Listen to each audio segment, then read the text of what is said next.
ನೋಡೋಣ.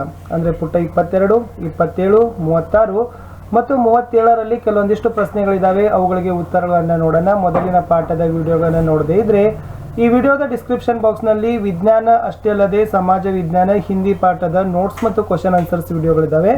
ವಿಡಿಯೋಗಳನ್ನು ನೋಡಿ ತುಂಬ ಚೆನ್ನಾಗಿದ್ದಾವೆ ಅಂತ ಹೇಳ್ತಾ ಲೈಕ್ ಮಾಡಿ ನಿಮ್ಮ ಫ್ರೆಂಡ್ ಸರ್ಕಲ್ಗೂ ಕೂಡ ಶೇರ್ ಮಾಡಲು ಮರೆಯದಿರಿ. ಶುರು ಮಾಡ್ತೀನಿ. ಪುಟ 22ರಲ್ಲಿ ಯಾವೆಲ್ಲ ಪ್ರಶ್ನೆಗಳು ಇದ್ದವು ಅಂತಕ್ಕಂಥದ್ದು. ಸೊ ಫಸ್ಟ್ ಕ್ವಶನ್ ಇತ್ತು, ವಸ್ತು ಎಂದರೇನು? ದ್ರವ್ಯದ ಶುದ್ಧ ರೂಪಕ್ಕೆ ಏನಂತ ಕರೀತಾರೆ ಅಂತಂದರೆ ವಸ್ತು ಅಂತ ಕರೀತಾರೆ. ಪ್ರಶ್ನೆ 2, ಸಮರೂಪ ಮಿಶ್ರಣ ಮತ್ತು ಅಸಮರೂಪ ಮಿಶ್ರಣಗಳಿಗಿರುವ ವ್ಯತ್ಯಾಸಗಳನ್ನು ಪಟ್ಟಿ ಮಾಡಿ. ಹಾಗಾದರೆ ಸಮರೂಪ ಮಿಶ್ರಣ ಮತ್ತು ಅಸಮರೂಪ ಮಿಶ್ರಣದ ಮೊದಲ ವ್ಯತ್ಯಾಸ ಏನಂದರೆ, ಸಮರೂಪ ಮಿಶ್ರಣದಲ್ಲಿ ಏಕರೂಪ ಸಂಯೋಜನೆಯನ್ನು ಇದ್ದರೆ ಅಸಮರೂಪ ಮಿಶ್ರಣದಲ್ಲಿ ವಿಭಿನ್ನ ಘಟಕಾಂಶಗಳನ್ನು ಏನಾಗಿರ್ತದಪ್ಪ ಅಂದ್ರೆ ಹೊಂದಿರ್ತದ, ಅಂದ್ರೆ ಏಕರೂಪ ಇರೋದಿಲ್ಲ. ಇನ್ನು ನಾವು ಸಮರೂಪ ಮಿಶ್ರಣಕ್ಕೆ ಒಂದು ಉದಾಹರಣೆ ಕೊಡಬಹುದಾದ್ರೆ ನೀರಿನಲ್ಲಿರ್ತಕ್ಕಂಥ ಉಪ್ಪು. ಅದೇ ತರನಾಗಿ ಅಸಮರೂಪ ಮಿಶ್ರಣಕ್ಕೆ ಒಂದು ಉದಾಹರಣೆ ಕೊಡಬಹುದಂದ್ರೆ ಉಪ್ಪು ಮತ್ತು ಸಲ್ಫರ್ ಮಿಶ್ರಣಗಳನ್ನು ನಾವೇನು ಮಾಡ್ಬೋದು, ಅಸಮರೂಪ ಮಿಶ್ರಣಕ್ಕೆ ಉದಾಹರಣೆಗಳನ್ನು ಕೊಡ್ಬೋದು. ಇದು ಇತ್ತು ವ್ಯತ್ಯಾಸ. ಇನ್ನು ಪುಟ 27ರಲ್ಲಿ ಅದೇ ತರನಾಗಿರ್ತಕ್ಕಂಥ ಪ್ರಶ್ನೆ ಇತ್ತು, ಉದಾಹರಣೆಗಳೊಂದಿಗೆ ಸಮರೂಪ ಮಿಶ್ರಣ ಮತ್ತು ಅಸಮರೂಪ ಮಿಶ್ರಣದ ವ್ಯತ್ಯಾಸಗಳನ್ನು ಪಟ್ಟಿ ಮಾಡಿ. ಸೊ ಈಗಾಗಲೇ ತನಗೆ ಗೊತ್ತಂಗೆ ಸಮರೂಪ ಮಿಶ್ರಣದಲ್ಲಿ ಏಕರೂಪ ಸಂಯೋಜನೆ ಇದ್ದರೆ ಅಸಮರೂಪ ಮಿಶ್ರಣದಲ್ಲಿ ವಿಭಿನ್ನ ಘಟಕಾಂಶಗಳನ್ನು ಇರ್ತವೆ. ಏಕರೂಪ ಸಂಯೋಜನೆಯನ್ನು ಹೊಂದಿರತಕ್ಕಂಥ ಸಮರೂಪ ಮಿಶ್ರಣಕ್ಕೆ ಉದಾಹರಣೆ ನೀರಿನಲ್ಲಿ ಉಪ್ಪು, ಅಸಮರೂಪ ಮಿಶ್ರಣಕ್ಕೆ ಉದಾಹರಣೆ ಉಪ್ಪು ಮತ್ತು ಸಲ್ಫರ್ ಮಿಶ್ರಣ. ಈ ಸಮರೂಪ ಮಿಶ್ರಣಕ್ಕೆ ಇನ್ನೊಂದು ಉದಾಹರಣೆ ಕೊಡ್ಬೋದು, ನೀರಿನಲ್ಲಿರ್ತಕ್ಕಂಥ ಸಕ್ಕರೆ. ಆಮೇಲೆ ಅಸಮರೂಪ ಮಿಶ್ರಣಕ್ಕೆ ಇನ್ನೊಂದು ಉದಾಹರಣೆ ಏನಪ್ಪ ಅಂದರೆ ತೈಲ ಮತ್ತು ನೀರಿನ ಮಿಶ್ರಣ ಅಂತ ಹೇಳ್ತೀವಿ. ಮುಂದಿನ ಪ್ರಶ್ನೆ 2, ಕಲೀಲ, ದ್ರಾವಣ ಮತ್ತು ನಿಲಂಬಿತ ಮಿಶ್ರಣ ಪರಸ್ಪರ ಹೇಗೆ ಭಿನ್ನವಾಗಿವೆ ಅಂತ ಕೇಳಿದ್ದಾರೆ. ಸೊ ಮೊದಲನೇದಾಗಿ ಕಲೀಲದ ನೋಡಬಹುದಾದ್ರೆ ಸಮರೂಪವಲ್ಲದ ಮಿಶ್ರಣವಾಗಿದ್ದು ಅದರಲ್ಲಿರ್ತಕ್ಕಂಥ ಕಣಗಳ ಗಾತ್ರ ಬರಿಗಣ್ಣಿಗೆ ಕಾಣದಷ್ಟು ಸೂಕ್ಷ್ಮವಾಗಿದ್ದು ಆದರೆ ಬೆಳಕನ್ನು ಚದುರಿಸುವಷ್ಟು ದೊಡ್ಡದಾಗಿರ್ತಕ್ಕಂಥ ಕಣಗಳನ್ನು ಹೊಂದಿರತಕ್ಕಂಥ ಮಿಶ್ರಣಕ್ಕೆ ಕಲೀಲ ಅಂತ ಕರೀತಾರೆ. ಉದಾಹರಣೆಗೆ ಹಾಲು ಅಂತ ಹೇಳ್ಬೋದು. ಅಂದರೆ ಕಲೀಲದ ಕಣಗಳ ಗಾತ್ರ ಬರಿಗಣ್ಣಿನಿಂದ ಪ್ರತ್ಯೇಕವಾಗಿ ನೋಡಲಾಗದಷ್ಟು ಸಣ್ಣದು ಆಗಿರ್ತವೆ. ಇನ್ನು ದ್ರಾವಣ ನೋಡೋದಾದರೆ 2 ಅಥವಾ ಹೆಚ್ಚು ವಸ್ತುಗಳ ಸಮರೂಪ ಮಿಶ್ರಣಕ್ಕೆ ದ್ರಾವಣ ಅಂತ ಕರಿತೀವಿ. ಉದಾಹರಣೆಗಾಗಿ ಸೋಡಾ ನೀರು ಅಂತ ಹೇಳ್ಬೋದು. ಅಂದರೆ ದ್ರಾವಣದಲ್ಲಿರ್ತಕ್ಕಂಥ ಕಣಗಳ ವ್ಯಾಸ 1 nm ಗಿಂತ ಕಡಿಮೆ ಇರ್ತದ, ಆದ್ದರಿಂದ ಇವು ಬರಿಗಣ್ಣಿಗೆ ಕಾಣಿಸೋದಿಲ್ಲ ದ್ರಾವಣದಲ್ಲಿ. ಇನ್ನು ನಿಲಂಬಿತ ಮಿಶ್ರಣ ಬಗ್ಗೆ ಹೇಳೋದಾದರೆ ಅಸಮರೂಪ ವ್ಯವಸ್ಥೆಯಲ್ಲಿ ಘನ ವಸ್ತುಗಳು ದ್ರವ ವಸ್ತುವಿನಲ್ಲಿ ಚದುರಿಸ್ತಕ್ಕಂಥ ಮಿಶ್ರಣಕ್ಕೆ ನಿಲಂಬಿತ ಮಿಶ್ರಣ ಅಂತ ಹೇಳ್ತೀವಿ. ಉದಾಹರಣೆಗೆ ಇದರ ಕಣಗಳನ್ನು ನಾವೇನು ಮಾಡ್ಬೋದು, ಬರಿಗಣ್ಣಿನಿಂದ ನೋಡಬಹುದು ನಿಲಂಬಿತ ಮಿಶ್ರಣದ್ದು. ಇಷ್ಟು ಕಲೀಲ, ದ್ರಾವಣ ಮತ್ತು ನಿಲಂಬಿತ ಮಿಶ್ರಣಗಳು ಪರಸ್ಪರ ಭಿನ್ನವಾಗಿದ್ದವು. ಪ್ರಶ್ನೆ 3, ಒಂದು ಪರ್ಯಾಪ್ತ ದ್ರಾವಣವನ್ನು ತಯಾರಿಸಲು 36 G ಸೋಡಿಯಂ ಕ್ಲೋರೈಡ್ ಅನ್ನು 100 G ನೀರಿನಲ್ಲಿ 293 K ತಾಪದಲ್ಲಿ ವಿಲೀನಗೊಳಿಸಬೇಕು. ಇದೇ ತಾಪದಲ್ಲಿ ಆ ದ್ರಾವಣದ ಸಾರತೆಯನ್ನು ಕಂಡುಹಿಡಿಯಿರಿ ಅಂತ ಕೇಳಿದರೆ ಇದು 36 G ಆಗಬೇಕಿತ್ತು.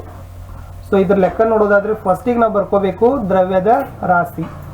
ಸೊ ಎಷ್ಟಿದೆ ಅದು 36 G. ದ್ರಾವಕದ ರಾಶಿ ಇದೆ 100 G. ಇಲ್ಲಿ ಒಂದು ಸೂತ್ರ ಬರ್ತದೆ, ದ್ರಾವಣದ ರಾಶಿ ಇಸ್ ಈಕ್ವಲ್ ಟು ದ್ರವ್ಯದ ರಾಶಿ ಪ್ಲಸ್ ದ್ರಾವಕದ ರಾಶಿ, ಅಂದರೆ 36 G plus 100 G is equal to 160 G ಅಂತಕ್ಕಂಥದ್ದು ದ್ರಾವಣದ ರಾಶಿ. ಸೊ ಮುಂದಿನ ಪ್ರಶ್ನೆ ಇದು ಮುಂದಿನ ಹಂತ ಏನಿದೆ ಅಂತಂದರೆ ಇದನ್ನು ಶೇಕಡಾವಾರು ಲೆಕ್ಕಾಚಾರವನ್ನು ಹಾಕಬೇಕು. ಆ ದ್ರಾವಣದ ರಾಶಿಯ ಶೇಕಡಾವಾರನ ಲೆಕ್ಕಾಚಾರ ಹಾಕಬೇಕಾದ್ರೆ ಒಂದು ಸೂತ್ರ ಇದೆ, ದ್ರವ್ಯದ ರಾಶಿ ಅಪಾನ್ ದ್ರಾವಣದ ರಾಶಿ ಇಂಟು 100. ಇಲ್ಲಿ ಅವುಗಳ ಸಂಖ್ಯೆಗಳನ್ನು ತುಂಬೋಣ. ದ್ರವ್ಯದ ರಾಶಿ ಎಷ್ಟಿತ್ತು 36, ದ್ರಾವಣದ ರಾಶಿ ಎಷ್ಟಿತ್ತು 136. 36 ಭಾಗಲೇ 136 ಇಂಟು 100 ಆತಂದ್ರೆ ಇದ್ರ ಉತ್ತರ ಎಷ್ಟು ಬರ್ತದಪ್ಪ ಅಂದ್ರೆ 26.47% ಅಂತಕ್ಕಂಥದ್ದು ಬರ್ತದೆ. ಇದೇ ಇತ್ತು ಅದರ ಒಂದು ಉತ್ತರ. ಮುಂದಿನ ಪ್ರಶ್ನೆ ಪುಟ ಸಂಖ್ಯೆ 36ರಲ್ಲಿ ಫಸ್ಟ್ ಇತ್ತು, ಒಂದರಲ್ಲೊಂದು ಬೆರಕೆಯಾಗಬಲ್ಲ ಸೀಮೆಎಣ್ಣೆ ಮತ್ತು ಪೆಟ್ರೋಲ್ ಮಿಶ್ರಣವನ್ನು ನೀವು ಹೇಗೆ ಬೇರ್ಪಡಿಸುವಿರಿ? ಸೊ ಇದ್ರ ಉತ್ತರ ನೋಡೋದಾದರೆ ಇದನ್ನು ಅಸವನ ವಿಧಾನದಿಂದ ನಾವೇನು ಮಾಡ್ತೀವಪ್ಪ ಅಂತಂದ್ರೆ ಬೇರ್ಪಡಿಸಬಹುದು.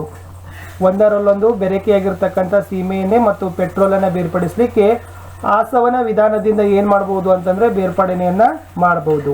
ಪ್ರಶ್ನೆ 2, ಇವುಗಳನ್ನು ಬೇರ್ಪಡಿಸ್ತಕ್ಕಂಥ ಬಳಸಲಿಕ್ಕೆ ತಂತ್ರಗಳನ್ನು ಕೇಳಿದರು. ನಾವು ಮೊಸರಿನಿಂದ ಬೆಣ್ಣೆಯನ್ನು ಬೇರ್ಪಡಿಸ್ಬೋದಾದರೆ ಕೇಂದ್ರತ್ಯಾಗಿ ಸೆಂಟ್ರಿಫ್ಯೂಸನ್ನು ಏನು ಮಾಡ್ಬೋದು, ಬಳಸ್ಬೋದು.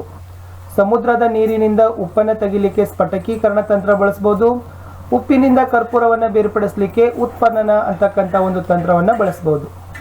ಪ್ರಶ್ನೆ 3, ಸ್ಫಟಕೀಕರಣ ತಂತ್ರದಿಂದ ಯಾವ ವಿಧದ ಮಿಶ್ರಣವನ್ನು ಬೇರ್ಪಡಿಸಬಹುದು? ಉತ್ತರ ನೋಡೋದಾದರೆ ಶುದ್ಧ ಘನ ವಸ್ತುಗಳನ್ನು ಸ್ಫಟಿಕದ ರೂಪದಲ್ಲಿ ದ್ರಾವಣದಿಂದ ಬೇರ್ಪಡಿಸಬಹುದು.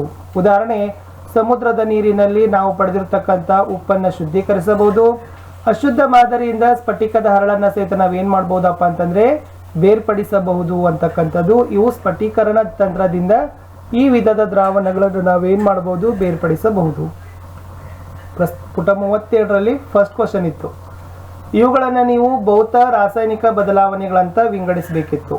ಸೊ ಮೊದಲನೇದಾಗಿ ಮರಗಳನ್ನು ಕಡಿಯುವುದು ಇದೆ, ಅದು ಭೌತ ಬದಲಾವಣೆ ಆಗ್ತದೆ. ಹೆಂಚಿನಲ್ಲಿ ಬೆಣ್ಣೆಯನ್ನು ಕರಗಿಸೋದು, ಅದು ಭೌತ ಬದಲಾವಣೆ. ತುಕ್ಕು ಹಿಡಿಯುತ್ತಿರುವ ಬೀರು, ಅದು ರಾಸಾಯನಿಕ ಬದಲಾವಣೆ. ನೀರನ್ನು ಕುದಿಸಿ ಆವಿಯಾಗಿಸೋದು, ಅದು ಭೌತ ಬದಲಾವಣೆ. ನೀರಿನಲ್ಲಿ ವಿದ್ಯುತ್ ಪ್ರವಾಹ ಹಾಯಿಸೋದು ಮತ್ತು ನೀರನ್ನು ಹೈಡ್ರೋಜನ್ ಮತ್ತು ಆಕ್ಸಿಜನ್ಗಳಾಗಿ ವಿಭಜಿಸೋದು, ಇದು ರಾಸಾಯನಿಕ ಬದಲಾವಣೆ. ನೀರಿನಲ್ಲಿ ಸಾಮಾನ್ಯ ಉಪ್ಪನ್ನು ವಿಲೀನಗೊಳಿಸೋದು ಭೌತ ಬದಲಾವಣೆ. ಕಚ್ಚಾ ಹಣ್ಣುಗಳಿಂದ ರಸಾಯನ ಮಾಡೋದು ಭೌತ ಬದಲಾವಣೆ. ಕಾಗದ ಮತ್ತು ಮರವನ್ನು ದಹಿಸೋದು ರಾಸಾಯನಿಕ ಬದಲಾವಣೆಗಳಿಗೆ ಉದಾಹರಣೆಗಳು ಆಗಿದ್ದಾವೆ. ಎರಡನೇ ಪ್ರಶ್ನೆ ಇತ್ತು, ನಿಮ್ಮ ಸುತ್ತಲೂ ಇರತಕ್ಕಂಥ ವಸ್ತುಗಳನ್ನು ಶುದ್ಧ ವಸ್ತುಗಳು ಮತ್ತು ಮಿಶ್ರಣಗಳಂತ ಪ್ರತ್ಯೇಕಿಸಲು ಪ್ರಯತ್ನಿಸಿ ಅಂತ ಕೇಳಿದ್ದಾರೆ. ಸೊ ಶುದ್ಧ ವಸ್ತುಗಳು ನೀರು, ಉಪ್ಪು, ಸಕ್ಕರೆ. ಮಿಶ್ರಣಗಳು ಯಾವುದಂದರೆ ಉಪ್ಪು, ನೀರು, ಮಣ್ಣು, ಕಟ್ಟಿಗೆ, ಗಾಳಿ. ಪ್ರಶ್ನೆ 3, ಶುದ್ಧ ವಸ್ತುಗಳ ವಿಧಗಳು ಯಾವುವು ಅಂತ ಕೇಳಿದರು. ನೀರು, ಉಪ್ಪು, ಸಕ್ಕರೆ ಇವು ಶುದ್ಧ ವಸ್ತುಗಳು ಆಗಿದ್ದಾವೆ ಅಂತ ಹೇಳ್ಬೋದು. ಇಷ್ಟು ನಮ್ಮ ಸುತ್ತಲಿನ ದ್ರವ್ಯವು ಶುದ್ಧವೇ ಅಂತಕ್ಕಂಥ ಪಾಠದಲ್ಲಿ ನಾವೇನು ಮಾಡಿದ್ದೀವಿ ಅಂತಂದರೆ ಪಠ್ಯಾಂಶದ ಒಳಗಿನ ಪ್ರಶ್ನೆಗಳನ್ನು ನೋಡಿದ್ದೀವಿ. ಸೊ ತುಂಬ ಇಂಪಾರ್ಟೆಂಟ್ ಆಗಿರ್ತಕ್ಕಂಥ ಕ್ವಶನ್ಸ್ಗಳಾಗಿದ್ದವು. ಇಲ್ಲಿಗೆ ಪಾಠದ ಒಳಗಿನ ಪ್ರಶ್ನೆಗಳು ಮುಗೀತು. ಮುಂದಿನ ವಿಡಿಯೋದಲ್ಲಿ ನಾನು ಏನು ಮಾಡ್ತೀನಿ ಅಂತಂದರೆ ನಮ್ಮ ಸುತ್ತಲಿನ ದ್ರವ್ಯವು ಶುದ್ಧವೇ ಅಂತ